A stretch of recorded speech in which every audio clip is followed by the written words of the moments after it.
I've got a shoppy bundle. I've got a shoppy bundle.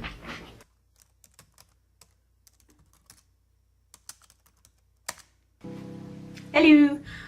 So today I'm stressed. I feel very overwhelmed. So basically I'm going to do my recovery scrapbook, have a little chat. What colour do we want? What colour? I think green. Green means go. I don't know why I find it such a difficult emotion. I think it's literally because I feel like, okay, I'll take a break. But then if I'm taking a break, I feel like, well, the world is still moving forwards and I've now stopped. So now I'm even more behind than I started. There is one thing that I have recently discovered that really does actually help with feeling overwhelmed, and that is meditating. It is probably, I think, the closest to pausing yourself and pausing the world around you. Obviously it doesn't work every single time, but to be honest, probably the first thing that I've really done and thought, alright, this could actually be the thing. The problem is that sometimes the thought of taking 10 minutes out is overwhelming in itself, because you think, well, I've got so many things to do, how can I possibly take 10 minutes out to do this? But the way I'm trying to think of it is that rest is productive. You're never going to do all of the things that you need to do to their fullest potential if you're not rested. That is so hard for me to get my head around. It's unbelievable, but it's so true. My other saying is, even stone can be carved out. So, you know when people say, oh, but is that a plan? Oh yeah, but it's not set in stone. Even if that plan is set in stone, it can still be changed. Obviously, I try and push all my boundaries of anxiety and all of that, but if I really actually can't do it, then that is fine. And that plan can be changed. There is no plan that literally can't be changed. I'm just going to kind of write things that I might like to do, and just little quotes as well, just to remind me of these things. I guess grounding yourself. I ground a lot. Grounding yourself in that moment and saying to yourself, this is the only moment that matters right now. Because you're not going to get the most out of the moment unless you're fully present in it. It's just not going to happen. That's something that feeds into my feeling of being overwhelmed really, really strongly. Thinking about the future, thinking about how this is going to impact on my future, or even like tomorrow or that hour later. This is a big ass quote. So I've written, if you're worrying in this moment about the next and the next after that, then this moment will never achieve its fullest potential. Which I quite like, actually. So I quite like that. Another thing that I thought of as well is definitely decompressing. I don't really know whether this is a word that anyone else uses, but it's a massive thing for me. For me, decompressing means two things. One of those things is processing. So processing an event that's just happened. Processing a thought, a feeling, an emotion, a memory. I find it very hard to process things. The thing that I normally do is I decompress. So after a long day, I literally go into my room and I almost deprive my senses a little bit.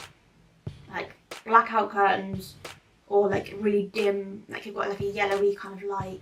I have these amazing headphones that block out just all of the noise. Sometimes I don't even put music on them. Just listen to really quiet, really soft music, and not too many layers to it. I've googled it.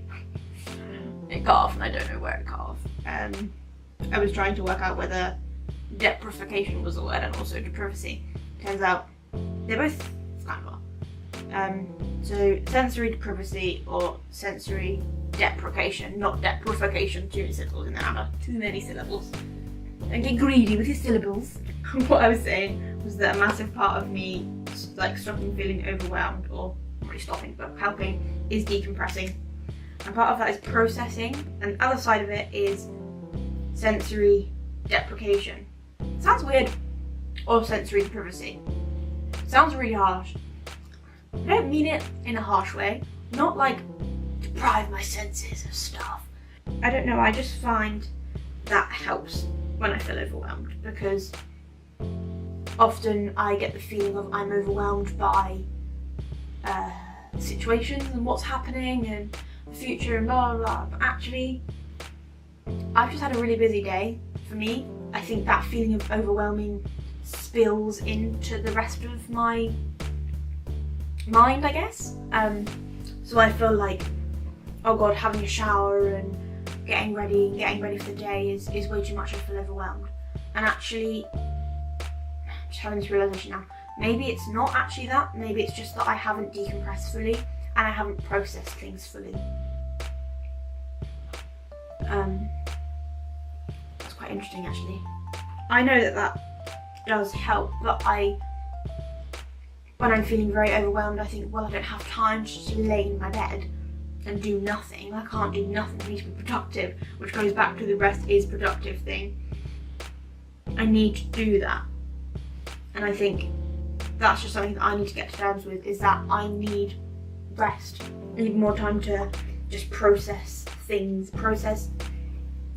like just literally everyday events, not even massive things, just everyday events. And yeah, that sucks a bit, but I'm just gonna have to deal with it and have to work it into my everyday and life routine, because if I don't do it, I can't move on to the next thing, because I can't, if my filter's full, I can't get anything else in there before it goes down.